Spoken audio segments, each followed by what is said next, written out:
Om Jnanatimirandhasya Jnananjanashalakaya Chakshurunmilitam Yena Tasmai Shri Gurave Vanchakalpatarubhyascha Kripa Sindhubhyo cha Patitanam Pavanebhyo Vaishnavebhyo Namo Jai Shri Krishna Chaitanya Mahaprabhu Nityananda Shri Advaita Gadadhara Srivasadi Gaurabhakta Hare Krishna Krishna Krishna Hare Hare Hare Rama Rama Rama Hare Hare.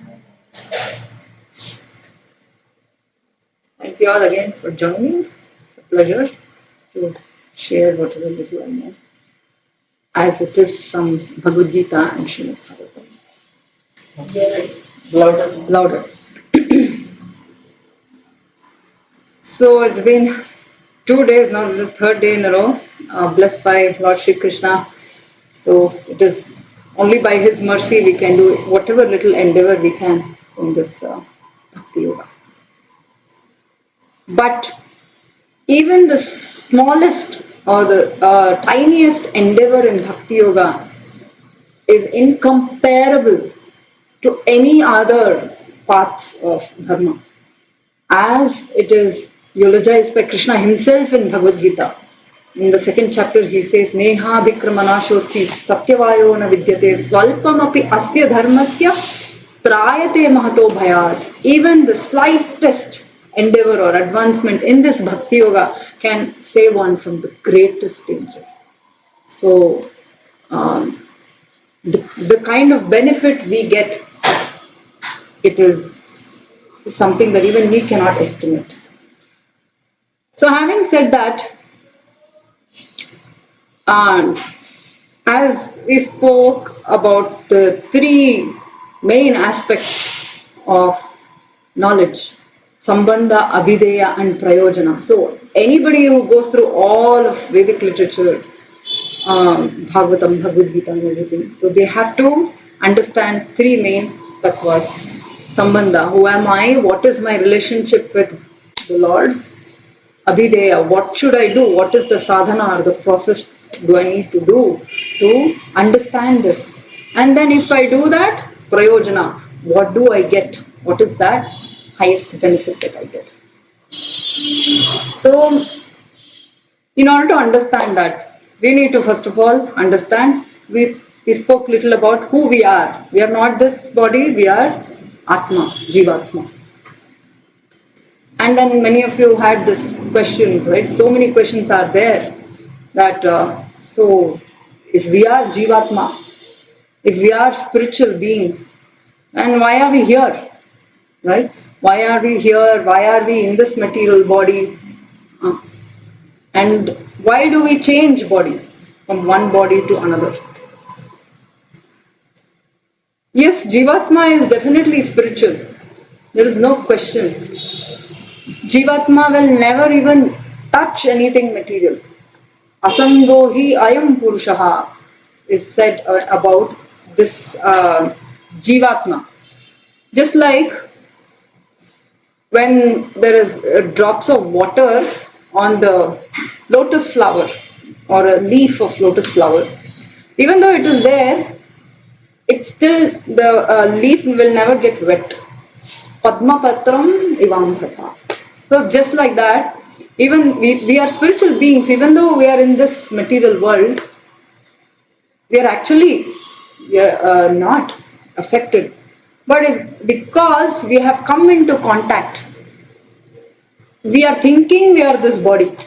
That is why we are getting bodies again and again, again and again. So how this problem can be resolved? It is only by getting jnana. Nahi jnanena sadrisham pavitram iha vidyate. So I just want to relate this very interesting story from Srimad Bhagavatam. So when I say story, it is not some fictitious story, nothing made up. This has all happened at some point. It may be millions of years ago. So there are Puranas and there is Itihasa.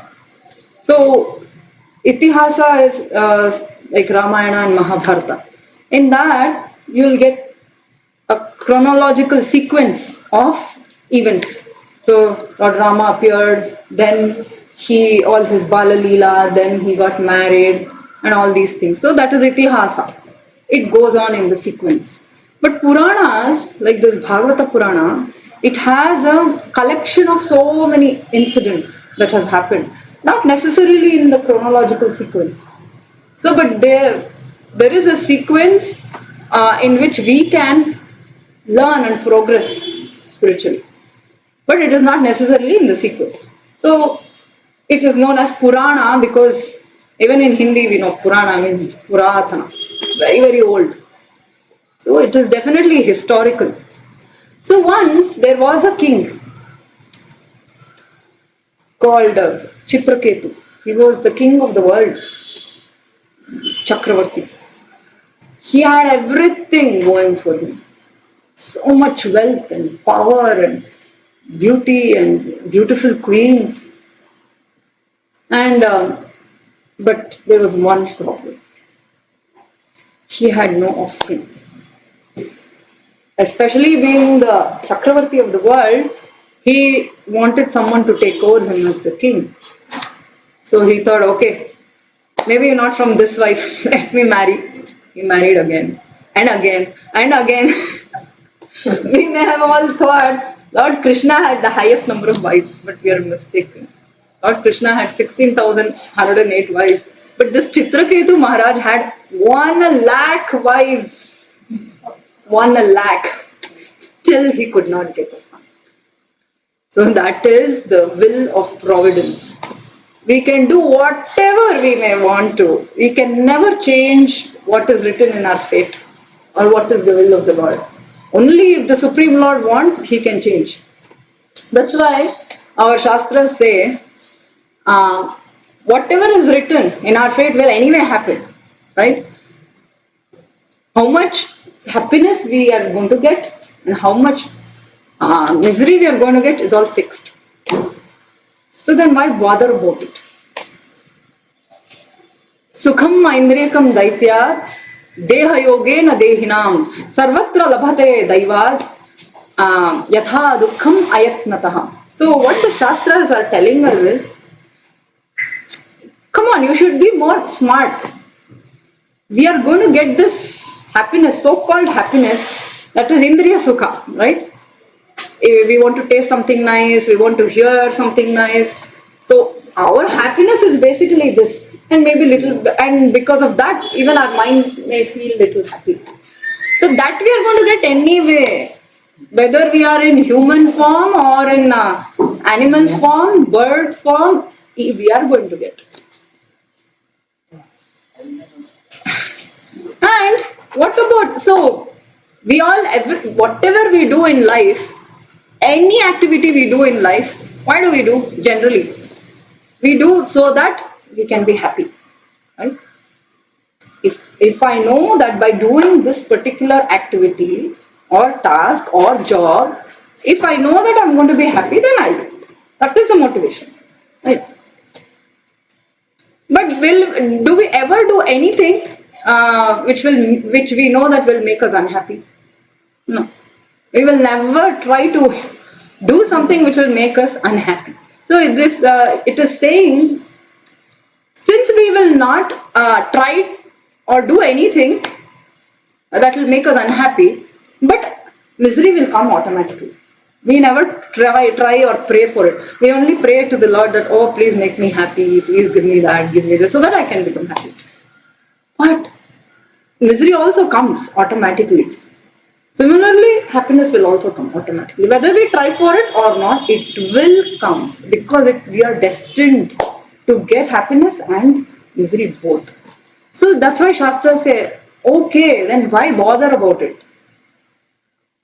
So what do the most intelligent Panditas, Kovidas, what do they do? Tasyaiva heto prayateta Kovida, nalabhyate yad brahmatam uparyada. So what is not available in heavenly planets or in earth or in other lower systems, these Panditas, they work hard for that. And what is that? That is bhakti. Bhakti is the only thing that we have to put effort on our own. Otherwise, anything else that is happening in our life, it is going to happen automatically. Automatically. So Krishna also tells Arjuna that Arjuna at one point he says, no, I am not going to fight this war. It is too much. I don't want to kill all these people. I'm going to give up everything. I'll become a sannyasi. But he says, Nahi kaschit kshanamapi jata tishtatya karma krit. Karyate hyavashah karma sarvaha prakriti jair gunai. We cannot sit, Arjuna, you cannot sit even 1 minute doing nothing. We will, even if we don't want to, according to whatever our nature is, we will automatically start doing. Whether, let's say somebody is in sattva guna or somebody is in tamo guna or rajo guna, those gunas will make us do whatever, we have been doing. So automatically it will get done. So now this Chitraketu's case also, he tried very hard. He married 1 lakh times. He didn't get a son. So he was extremely depressed, morose. And then finally, because he was a really big man, big king, he was spiritually also advanced, but still he was not self-realized.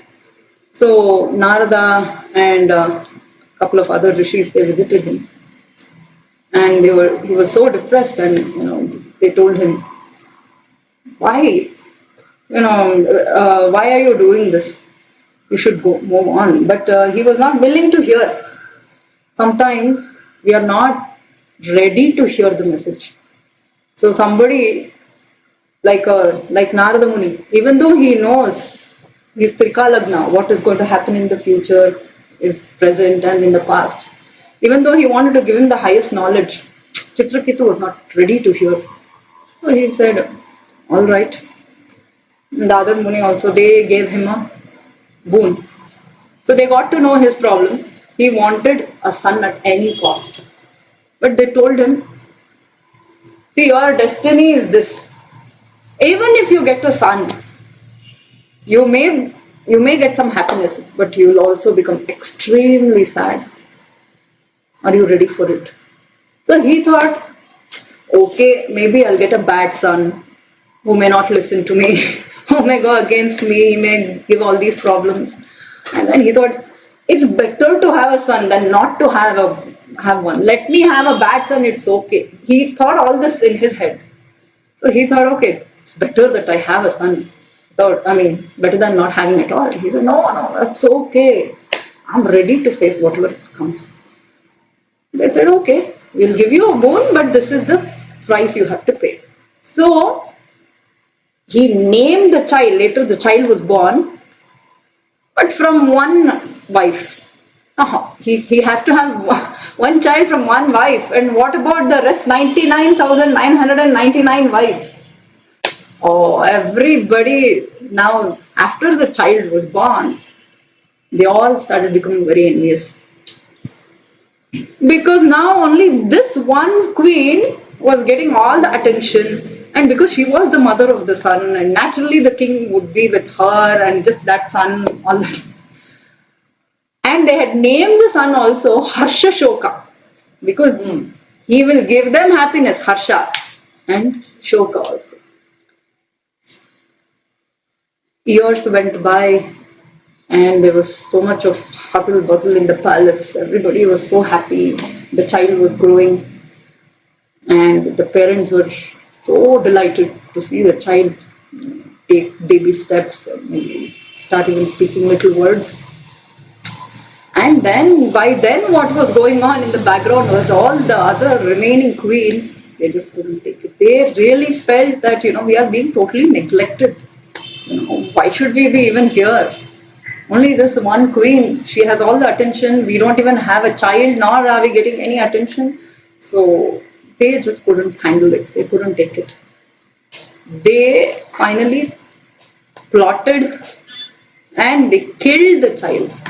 They give the child poison These are the queens of the Chakravarti. They are not ordinary women. They're all extremely advanced in character, in learning, but still, when one is not completely devoted to the Supreme Lord in Bhakti Yoga, one cannot have the control over mind and the senses. Because of that envy, they mercilessly gave poison to the child, and within no time, child was gone, dead. And when the parents discovered it, it was insurmountable misery for the parents. They couldn't take it. This Raja Chitraketu was almost, he was going mad. He was almost mad with misery, sorrow. The whole entire palace and the entire city, everybody were crying. Everybody was mourning. This went on for days and days and days, and there was no end to it.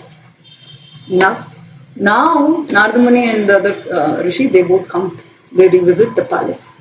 Now they try to talk to him. And initially, nothing was going into his head, but then finally they tell him, see, we told you. We told you this was going to happen, in the sense that, he is going to bring you a lot of misery. And if someone has, given you so much misery, that means they must have been your enemy from your past life. Now, we don't know who we are actually dealing with in our lives. Who may be our own parents or children or spouse or friends in this life may have been our worst enemies in previous lives. But it is only because of the mercy of the Lord we don't remember all this. Krishna says in the Bhagavathgita, because he's sitting as Paramatma. We, the tiny Jivatmas, we don't know anything. That is the difference between Paramatma and Jivatma. Krishna tells Arjuna, Bahuni me vyatitani janmani tavacharjuna tanyaham veda sarvani natvam vetap parantapa. Krishna and Arjuna, whenever Krishna does his avatara on earth or wherever, Arjuna is always with him. That is his relationship. Is so intimate with the Lord. He says, whenever I come, you also come. Bahuni me vyatitani janmani tavacharjuna. But I remember all of them. Tanyam veda sarvani natvam vetap parantapa. But you don't remember. That is the difference. And Krishna also says, Matta smritir gnanam apohanam cha. He gives us memory or even forgetfulness. He gives us knowledge. Matta smritir gnanam apohanam cha, and forgetfulness. So that's why in some exceptional cases of reincarnation, there have been so many cases recorded, and psychologists have done so much research. And some children, 1-year-old child or 2-year-old child suddenly starts speaking some foreign language very fluently. And suddenly will tell them, okay, take me to this place, this was where I was born in my previous life, these are my parents, everything. No, there is no chance that someone else could have influenced the child. So these are all undisputable facts. So this is possible only because Paramatma sometimes gives some special memory. So now what happened was, Chitraketu, finally when he heard from the rishis, they gave him the Tattva-gnana. Only when he heard this Tattva-gnana of Bhagavatham, and when he heard who is he really, what is his relationship with the Lord, then he came to his senses. And how they had to do something extraordinary. They called the child, the dead soul, the dead Jivatma, they called him back and they made him speak. He came back to the dead body of the child, and the Rishi asks him, hey, why are you giving so much misery to your parents and leaving them and going away? You know what the child says? Which father, which mother? I have had millions and millions of fathers, mothers from my previous lifetimes. Which one are you telling is mine? So that is our position. It is like, when we are traveling in the train, temporarily we have some co-passengers. Some get down much earlier, some get down later than us, or some get down maybe close to us. So this is the world of samsara. We are all not here. Nobody is here, forever. Only one person comes along with us. That is karma. Life after life, he is being with us, and that too. And he says, "Upadrishta cha Anumanta cha," because he is the one he is the witness of all our activities. He is the one who is Anumanta. He gives a sanction. A child may ask so many things, demands the parents, but the parent sometimes agrees, sometimes doesn't agree. So according to our karma, we will get. So this is how, in order to understand the transmigration of the soul, I wanted to give this little story from Bhagavatham. So undoubtedly we are, on our eternal journey. But then our journey has to be guided by Shastra. If we think that we can do whatever we like, then nobody can guarantee what the consequences are. So they give a very relevant example. How is it that a soul attains next birth, right? What kind of a form we may get? How is it decided? There's a good example is given. Just like a father, he gets maybe a phone. He gives gives a phone to his child, smartphone. The child invariably is playing around with it, and if the child is smart, intelligent, he uses the smartphone for something higher. Maybe he starts accessing or learning about softwares and how to use them and all that, fiddles with the software, for example. Maybe another child is only stuck playing the video games, right? He doesn't use it for a higher purpose. The father is watching, and then he understands, oh, this one child is showing so much interest, so let me get him a mini laptop. Let me give him an upgrade. Because he wants it, and it will be good for him. But for another child, he will think, okay, no, just a video game is good enough for this child. Why give a smartphone? He will take back and give them video game. Similarly, this human life, human form, human body is extremely rare, which we take it for granted. What is it meant for? It has a specific purpose. It is not meant for Indriya Sukha. That, like I said, it is available in all species. So Bhagavatam says, Nridehamadhyam sulabham sudurlabham. We have got it easily, we think. Because we didn't do anything, but we don't remember how we got it. We've got it. So we think it's sulabham, but actually it is in sudurlabham. It's very, very rare. Why is it rare? Because there are 84 lakh species, yonis of life, 84 lakh. No scientist, nobody can estimate to this accuracy and precision, but it is given by Shastra. Everything is there in Shastra. Because it is not there may be so many species that are not current right now, or they may be there in many other planetary systems which we can never access. So even if the scientists were to exhaustively search the whole globe, they can still not arrive at the correct conclusion. So it says, few I'll mention, Jalaja Navalakshani Sthavara Lakshavimshati. In the water born creatures, aquatics themselves, there are 9 lakh species. Species, I'm not talking about the number of entities, but so different kinds of plants and trees, the 9 lakh. Thavara Laksha Vimshati, 20 lakhs of those creatures which don't move. That means trees, basically. The trees, they don't move. And such detailed knowledge is there. So Jivatma may have to go through so many species of life.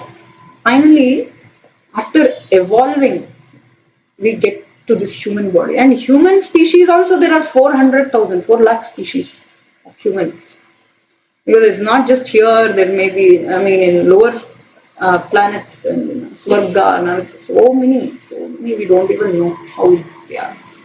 So Gandharvas, Yakshas, so many species. So that's why it is saying Hridayah Madhyam Sulabham Sudurlabham Plavam Sukalpam Guru Karanadharam. It is like a boat which helps us cross this ocean of samsara, sagara. It's a very suitable boat, Bhagavatam is saying. Because in other species, even in Svargaloka, it's too cozy, too comfortable, too much material comforts. Then also one cannot remember the Supreme Lord, one cannot do bhakti properly. I'm not saying, Devatas are saying, there are prayers in Bhagavatam where Devatas pray that they want to be born as humans on earth. Because here the situation is right.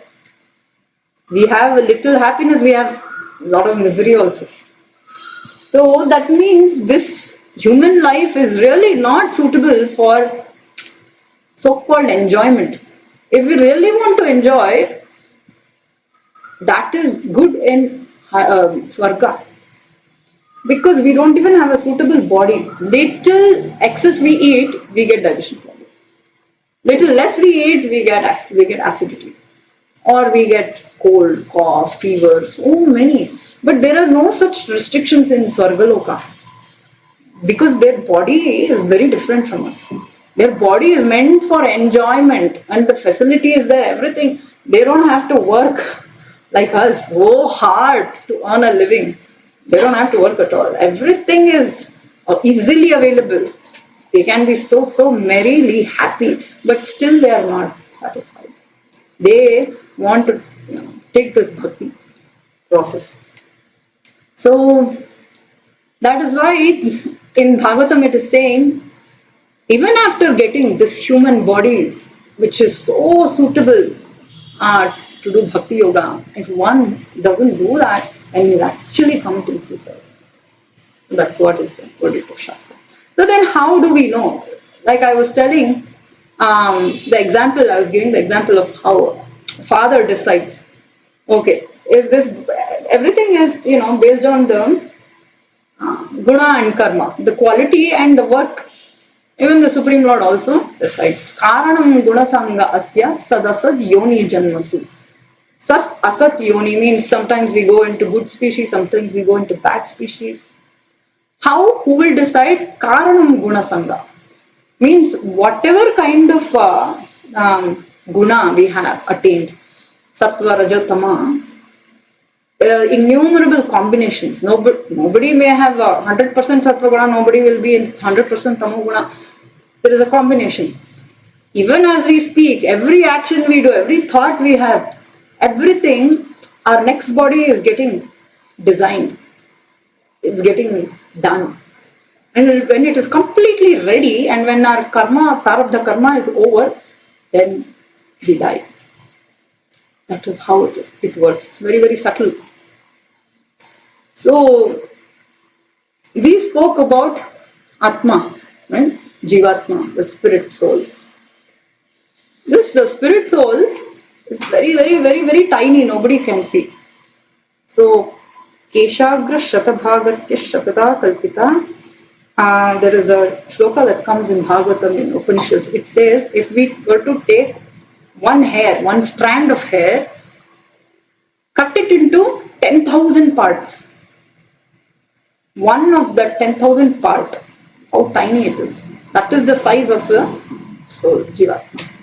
It is as tiny as that.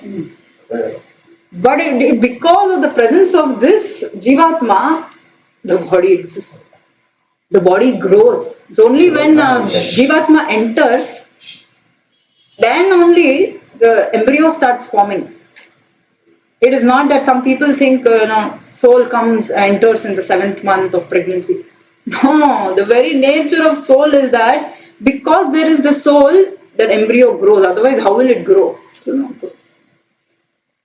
Just a few chemicals, if it were to be combined, nothing will happen.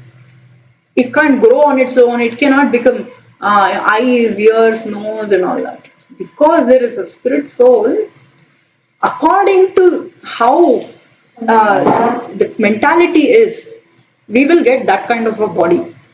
So actually, there are two layers.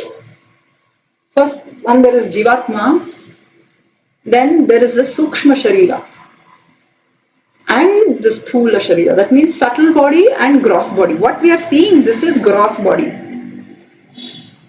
There is one more body that is functioning inside, that is subtle body. So when someone dies,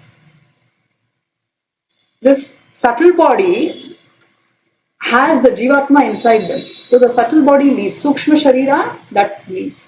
So one easy way to understand that is this this body, gross body, Sthula Sharira is like hardware. Inside the Sukshma Sharira is software. If there is no Sukshma Sharira also, this will not function. It's just like software and hardware. So it is the Sukshma Sharira which is made of mind, intelligence and ahankara. So what is our mentality at the time of death? Accordingly, we will get a body. Next gross body. Karanam gunasanga asya sadasad yoni janmasu. So if someone says, okay, I don't believe in all this, I don't care about all this, I'm leading my life, I don't harm anyone, I'm a good person. What is the risk that they are running? Very, very, very big risk. Because they don't know what they'll end up in. Let's say there is someone who has been swimming all their life, only swimming, so passionate about swimming. All they think of is swimming, how to swim better and all that. So next life they'll most probably become a fish or some aquatic. Yes, definitely. Wow. This, like I said, human body in Hridayahamadyam Sulabham Sudurlabham. So Plavam Sukalpam Guru Karanadharam. We have to take help of somebody who can guide us in this spiritual knowledge in Bhakti Marga. Then they can help us get out of this ocean of samsara. Otherwise, we'll come back again and again and again. So this was about transmigration of soul in a nutshell. And now, so that is why it is very, very important to understand what the Shastra is saying. Because we have no idea about 99% of the things that are working inside our body, how our soul is being carried. This is the most important aspect of life. So, tasmat shastra pramanamte karya karya vyavasthitau natva shastra vidhanoktam karma kartum niharhasi. That's why Krishna is saying at the end of 16th chapter, therefore one should understand what should one do, what is one's duty, what should not be done. All this according to Shastra, whatever Shastra is saying, Bhagavadgita, Bhagavatham, whatever this is saying, if we act according to that, then we are saved. Then we will get at least next life, we will get human body. He speaks in detail in the 6th chapter. Let's say somebody has, Arjuna says, somebody is doing this Bhakti Yoga, but they are not successful. It's not easy. It may not happen in one life for most people. It may take many lifetimes. Because it's a gradual evolution, right? Even we have to purify. Our heart is full of anarthas. What are the anarthas? Kama, Krodha, Moha, Mada, Matsarya. Okay, we may think that, I'm a good person, I don't do bad things, so I don't have so many anarthas. No, it is not like that. It doesn't work like that. We have accumulated so much karma from innumerable lifetimes. It is like an ocean. That is called Sanchita karma. What we see in form of our body is just prarabdha karma, just a little sample of that. But there is so much more karma behind us. All that is there.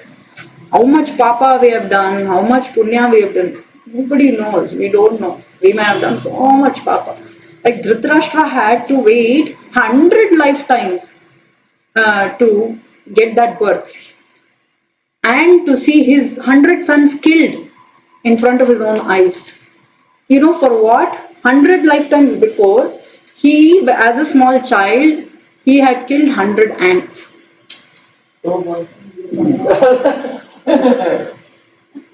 And yeah, so the mother of all these ants had to see its children dying.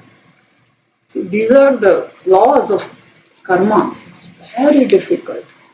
Karmano yapi bodhavyam bodhavyam cha vikarmanah akarmanascha bodhavyam gahana karmano gati. Krishna is saying in Bhagavatham. It's very, very, very difficult to understand this karma. Krishna is saying.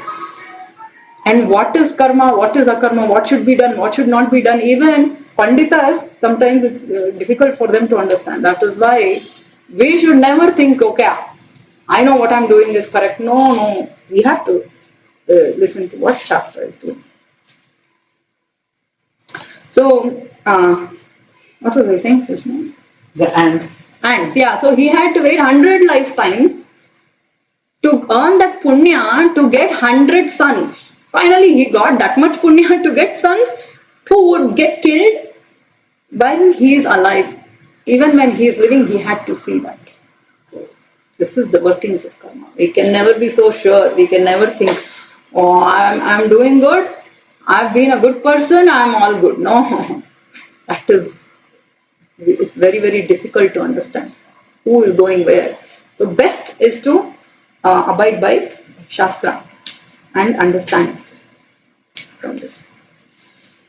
And of course, tomorrow we will see more in detail how to do this sadhana, right? So many, everything matters. Ahara shuddho, sattva shuddhi. Like I said, what kind of food we eat. Shankaracharya speaks from this Chandogya Upanishad. Krishna also says, यज्ञाशिष्टशिनस्तंतो मुच्यन्ते सर्वकिल विषयैः भुञ्जते तो अघम पापा ये पचन्ति आत्मकारणात्. If we don't cook and do naivedya for the Lord and accept His prasada, whatever, even little grains we are eating sin, he says. It is papa. Because everything should be kereya neeranu kerege challi. Right? Everything belongs to Ishavasyamidam Sarvam, Yatkincha Jagatyam Jagat. Whatever is there, everything belongs to the Supreme Lord, and therefore we have to first of all offer it to Him and then take His prasada. So there are all these rules and regulations need to be followed. Then we can see changes or how our consciousness will get purified, our antaratma will get purified. So it's a process. So this is the given process, especially for Kali Yuga. Like I said, Nam Sankirtana. Along with that, so Shravanam Kirtanam, Vishnu Smaranam. So Shravanam Kirtanam, we have to every day we have to engage in this Nityam Bhagavata Sevaya. Nashta Prayeshu Abhadreshu Nityam Bhagavata Sevaya. Bhagavati Uttama Shloke. Bhaktir Bhavati Naishtiki. How do we get this bhakti? Krishna, in the Bhagavatam it says, Nashta Prayeshu Abhadreshu. All the abhadras inside our heart will go away slowly, slowly. How do they go? Nityam Bhagavata Sevaya. Every day we have to hear Bhagavatam, Bhagavadgita. Every day. It's a Nitya sadhana. One day it will not help. So every day we have to do. Regularly at least. So whatever we have started this satsanga, we should continue. regularly, maybe once a week or once in a couple of weeks or whatever be the case. Okay, so then, so now we have understood we are the Jivatma and how we travel through different species briefly. Then, I have a question. hmm, So the body, like the person dies, right? So there is like during the transmigration. So it goes from one one body to another body. So how long does it take? that is, it goes by case to case basis. Everything is there in so many Puranas, Garuda Purana and other Puranas. They all get, everything according to the karma and advancement of bhakti or the consciousness of the soul. So I have heard this um, from from a knowledgeable person. So he had said, Aditya, Rudra, Vasu. These are the three ways. So one who is very very advanced in bhakti, advanced in that spiritual consciousness. For him, he has not made it to Vaikuntha, but he is very advanced. For him, there is no waiting time. He gets birth immediately, next birth. Definitely, that will be a very good birth. That also Krishna says in Bhagavad-gita. Shuchinam Srimatam Gehe Yoga Bhrashto Vijayate. So, one who has practiced this Bhakti Yoga, he is guaranteed in next life also he will get a good birth. One who has done this bhakti for a short term, let's say, not a long term, he did little and he passed away. So he will get, if he had a lot of material desires, if he wanted to enjoy a lot, he is at no loss at all. He can be even promoted to Swarga after enjoying there. Then again he will be transferred here to Bhumi, and then here he will get a birth in a good family. Vaishnava or Brahmana family, wherein from the very beginning he has that good samskaras and he will take to that. Otherwise, for those great souls who have done so much of bhakti, very advanced soul, for him, he will surely get birth in a family of advanced bhakti yogis themselves, because they will themselves train the child. From the very beginning, they'll be very advanced. I have another question. Ramana Maharshi, parents circumvented boy. So the boy had a dream. The dream is he dies and goes to Vaikuntha. And the Vaikuntha Vishnu says, ಇವತ್ತು ಬರಕ್ಕೆ ಹೇಳಿದ್ದು ನಾಳೆ ಬರಬೇಕು 6 ಗಂಟೆಗೆ. So ಅದರ dream ಅಷ್ಟೇ ಹೇಳ್ತಾರೆ. ರಮಣ ಮಹರ್ಷಿ ಏನು ಹೇಳಲ್ಲ. So next day 6:30 the boy dies. What is it? So ಏನು ಹೇಳಲ್ಲ ಅವರು. ಈ ತರ ಡ್ರೀಮ್ ಬಂತು ಏನ್ ಮಾಡೋದು ಅಂತ ಕೇಳ್ತಾರೆ. ಅವರು ಏನು ಹೇಳಲ್ಲ. Something like that. So the dream around there. So he says, Vaikuntha ಹೋಗ್ಬಿಡ್ತಾರಂತೆ ಡ್ರೀಮ್ ಅಲ್ಲಿ. Vishnu says, why did you come today? You have to come tomorrow 6:30. Why did you come today? So next is 6:30, the body is not there. Yes, there are so many instances. Time concept also. One person may be 80-year-old in terms of age, but he is still only 1 year early. Time concept.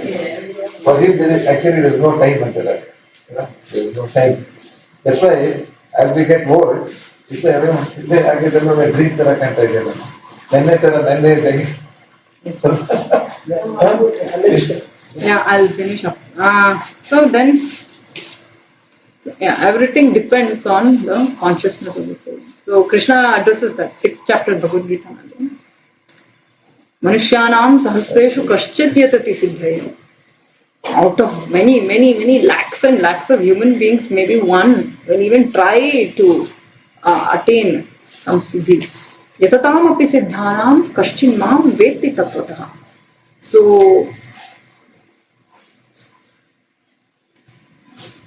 there are so many siddhis. These are also distractions.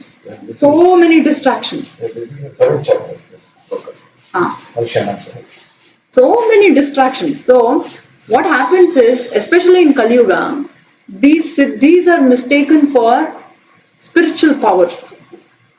So one who is advanced in Ashtanga Yoga, yogis, they get siddhis. Like, there is Anima, Laghima, Siddhi. Means somebody can become very, very, very tiny.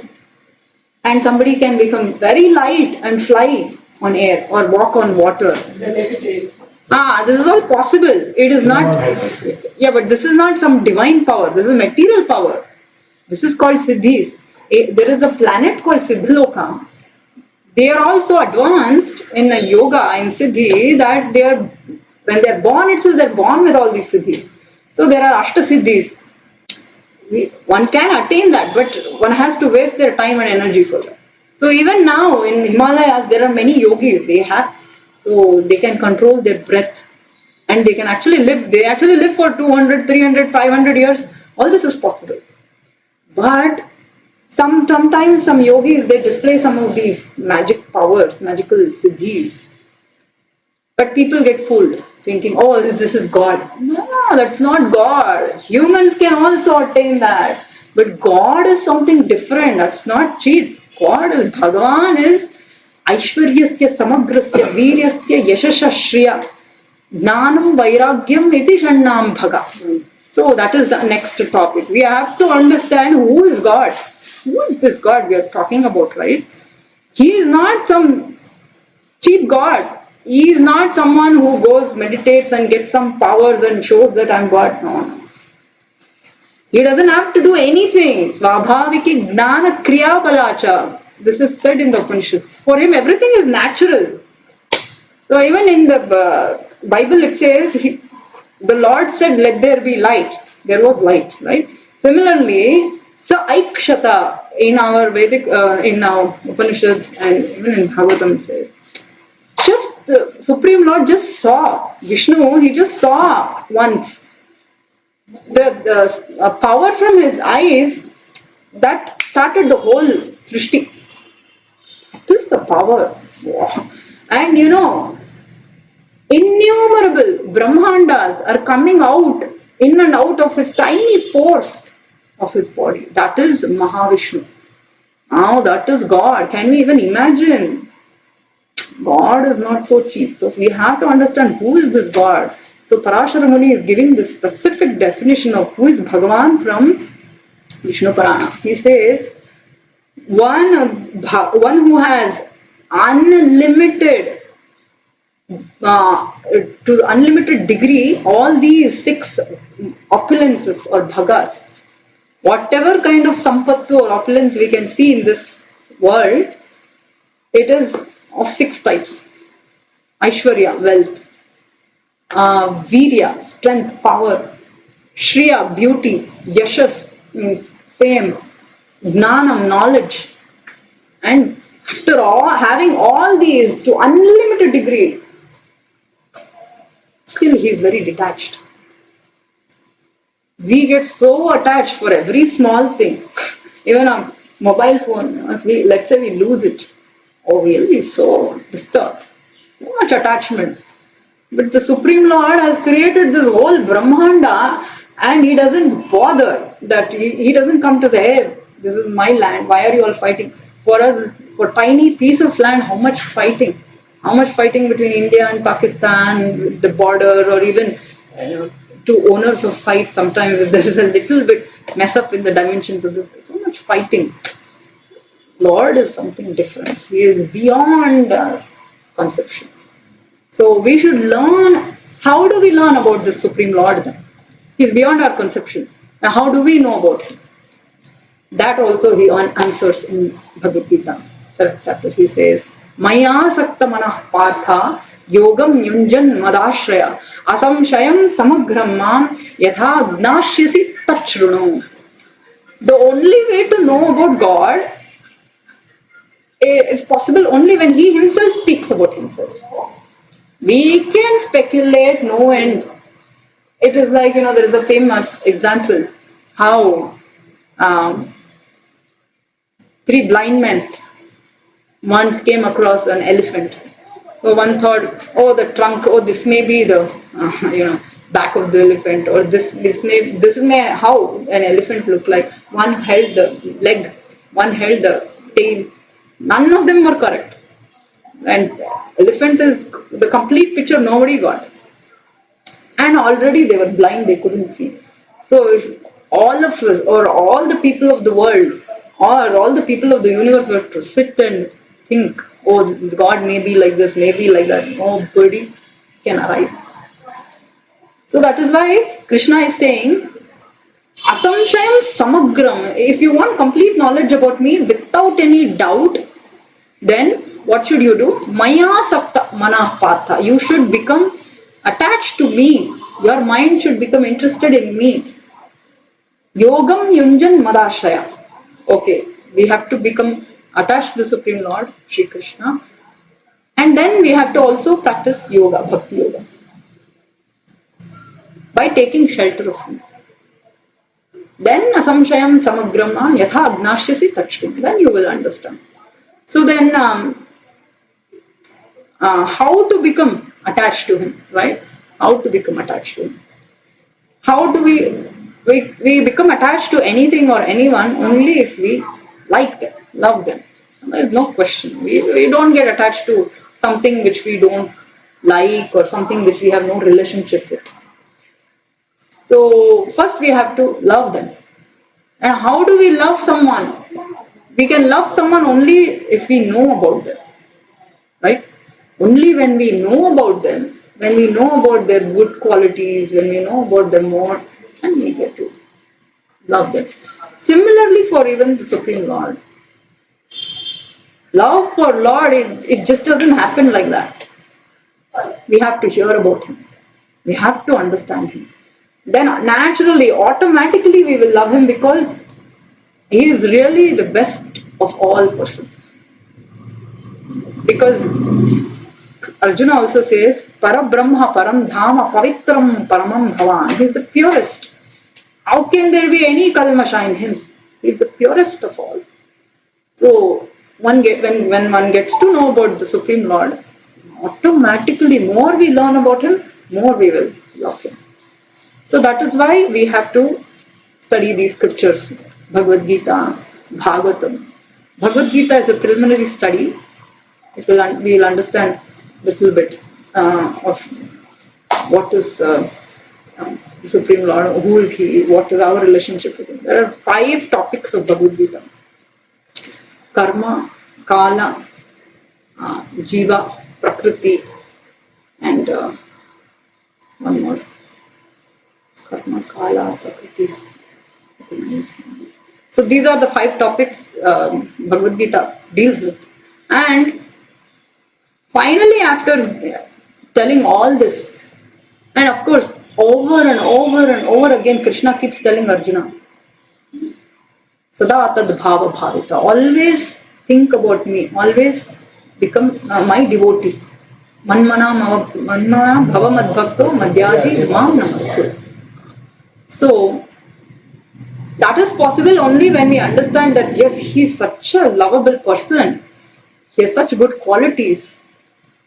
And that is why in the Bhagavatham, we actually get to understand how does he really deal with his devotees, what are his different leelas, and what is the reciprocation between the Lord and his devotees, and how do they worship him, how do they love him.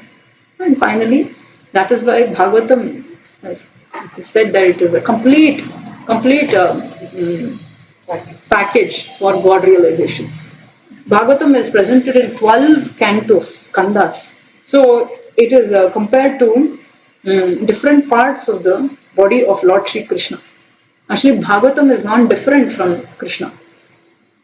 So yesterday we were talking about Kali Yuga, ill effects of Kali Yuga, right? So many of the devotees of the Supreme Lord, they all knew that Kali Yuga is coming up. There's so many problems, and Krishna he was about to leave to the spiritual world. So they asked him, okay, now that you're going to leave, The Supreme Lord, when He leaves, then Dharma, Gnana, Bhakti, everything goes with Him. They are His parts and parcels. Dharma is established only by the Lord. Dharmantu sakshat bhagavat pranitam. So it is not something imagined by anyone. So when the Supreme Lord leaves, then what will happen to especially the people of Kali Yuga? So Krishna tells them, it is He, Krishna Svadhamopagate, He comes back. He has come, appeared as Srimad Bhagavatam. So this is Puranam Brahma Samhitam. It is Krishna himself has appeared fully. Is fully manifested himself as Srimad Bhagavatam. That is why we should systematically study Srimad Bhagavatam. Usually Bhagavatam people think about only the Ras Leela. But Ras Leela comes in the 10th canto towards the very end. One will never understand Ras Leela if one does not understand all the other foundational tattvas and leelas that is building up. First the foundation, then only first floor, second floor, and what to speak of the 12th floor. So the first two skandhas are compared to Krishna's lotus feet. Then the next skandha to his thighs, then his navel nabhi, then chest, and then finally the 10th skandha, which deals with fully about Krishna Leela, is compared to his smiling face, and then finally all the 11th and 12th. So that is how we can fully understand the Supreme Lord. When we understand Him as it is, and it should come through Acharya Guru Parampara. So it is not that we can pick up some edition of Bhagavad-gita or Bhagavatam from some market. No, then also we will not have access to the real truth. Why do I say that? Okay, let's say there is a prime minister or a president, a top-notch person or a CEO. How can we just generally go meet a prime minister or a president, have an appointment with them and just sit with them and talk to them? No, they are not accessible to general people. If at all we have to get an access to him, how can we get? We can get it through his personal secretaries or his friends. Let's say we know some close friend of the president or the prime minister. Oh, then we get a access, quick access. Same with the Supreme Lord. Now he is the biggest CEO or the biggest president of the entire creation. Can we get to know him like that? Even for that there is a process. So we go through his closest devotees. And those devotees are sent by him as acharyas. And like I said yesterday, they are also free from all the 4 defects that we Baddha Jivas. We call it as Baddha Jiva because we are actually imprisoned within this body, both subtle body and because in whichever kind of body we are, we have to automatically obey those rules. Let's say I am given a body of cow, and I have to eat grass. I cannot, even if I want to eat rasgulla, I can't eat. So that is why we are imprisoned. This is prison. We don't understand because the more we come to Sattva Guna, all this will become more and more comprehensible. We can understand it. So that is why in every planet, in every kind of species, we have to obey those laws of the particular body we are given. If we try to cheat, if we try to go otherwise, then we will immediately we have to pay the penalty for that. So I'm given this human body of this Kali Yuga, of this day and age. I have a certain capacity to eat or sleep or whatever.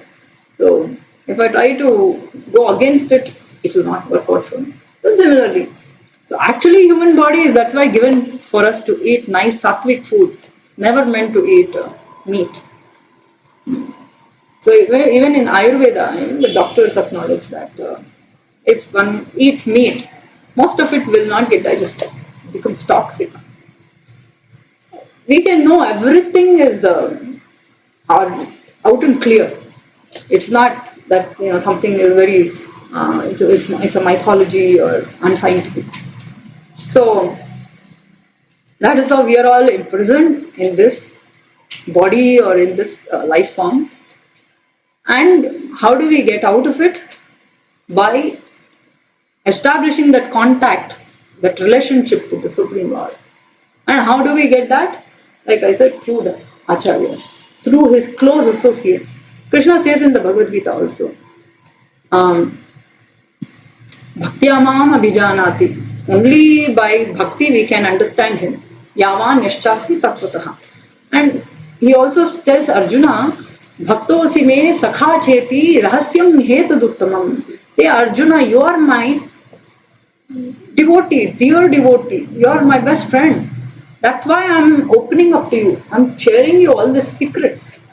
Rajaguhyam, Vidya Rajaguhyam, Pavitram Idamuttamam. So it is a very confidential knowledge. So we don't open up to some stranger, right? We only open up to those who are very close to us. Similarly, God also. He opens up, He reveals His secrets and knowledge only to those who He trusts. And if we get that knowledge through that parampara of acharyas.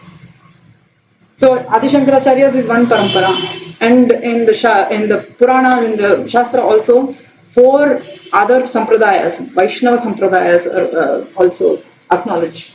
So these are all ultimately they are getting knowledge from Supreme Lord directly Himself.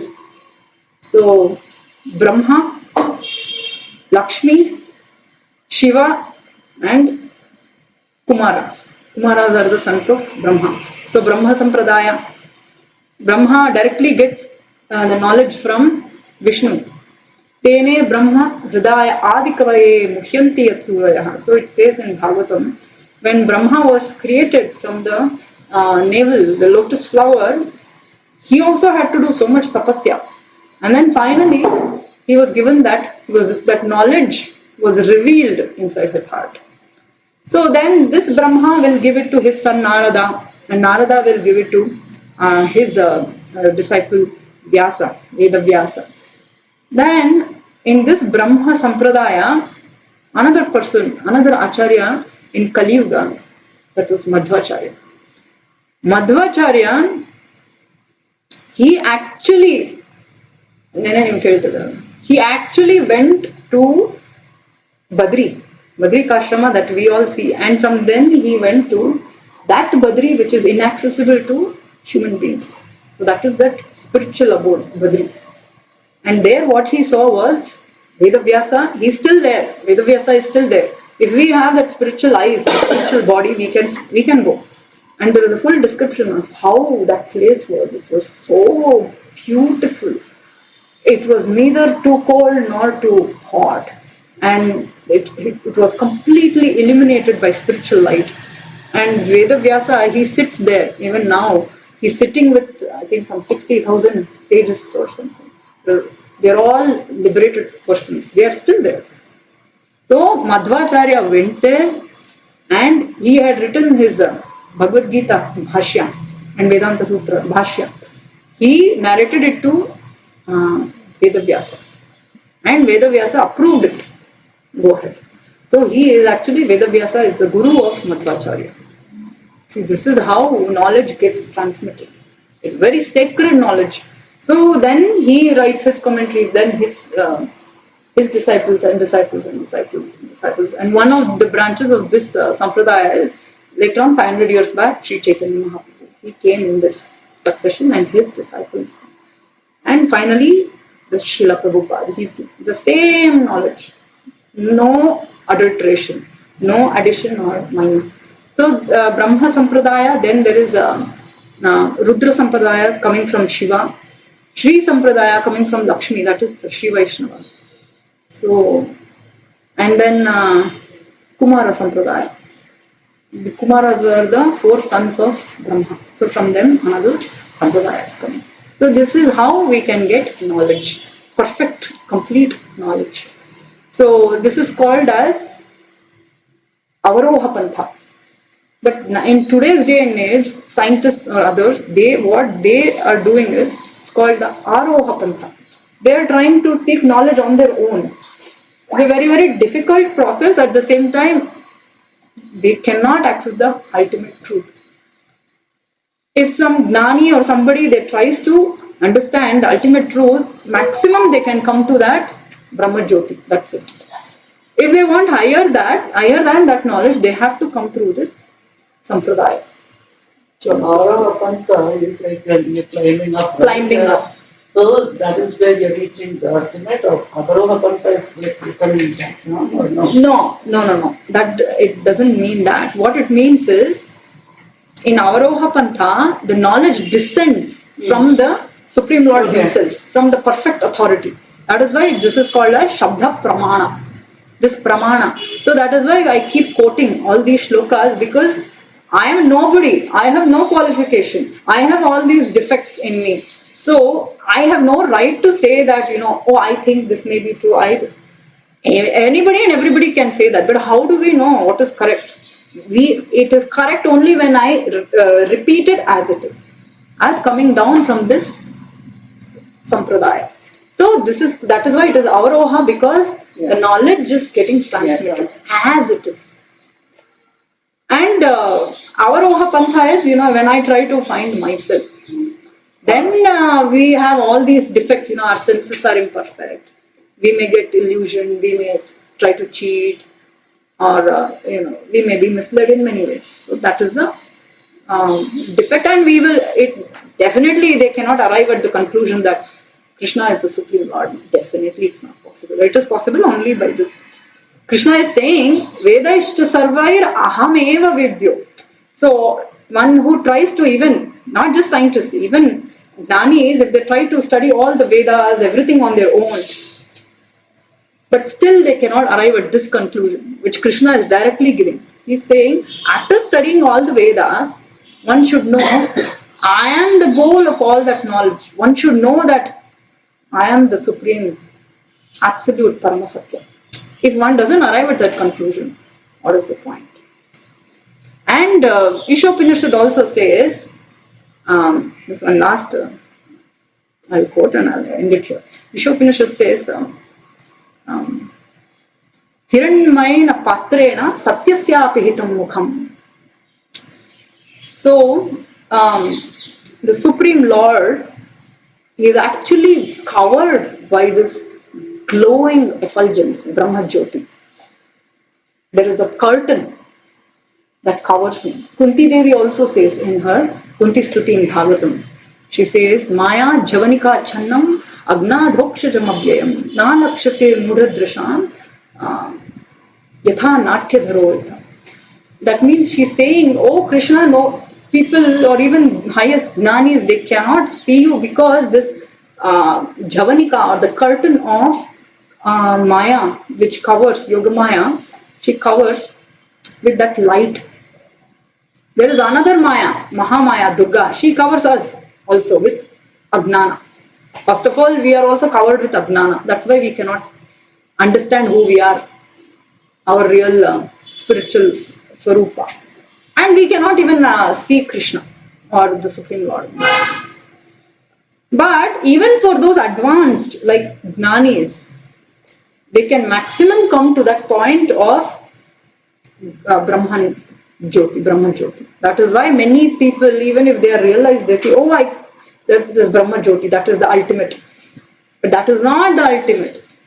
How can one go beyond that? In that Aishopanishad sloka, it is saying, the Bhakta is praying, oh Lord, please take away, move that curtain of yours, so that I can see your real form.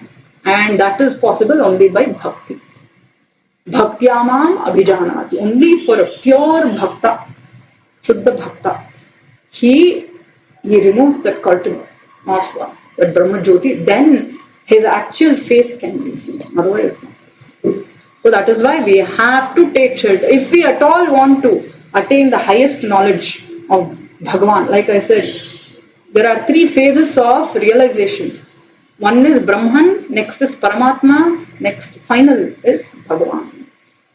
Vadanti tat tattva vidastattvam yajnanam advayam brahmeti paramatmeti bhagavan iti shabdate. This is in Bhagavatham. So the highest stage of realization is Bhagavan. If someone says, no, I just want to go to Brahma Jyoti, enough for me. That's their choice.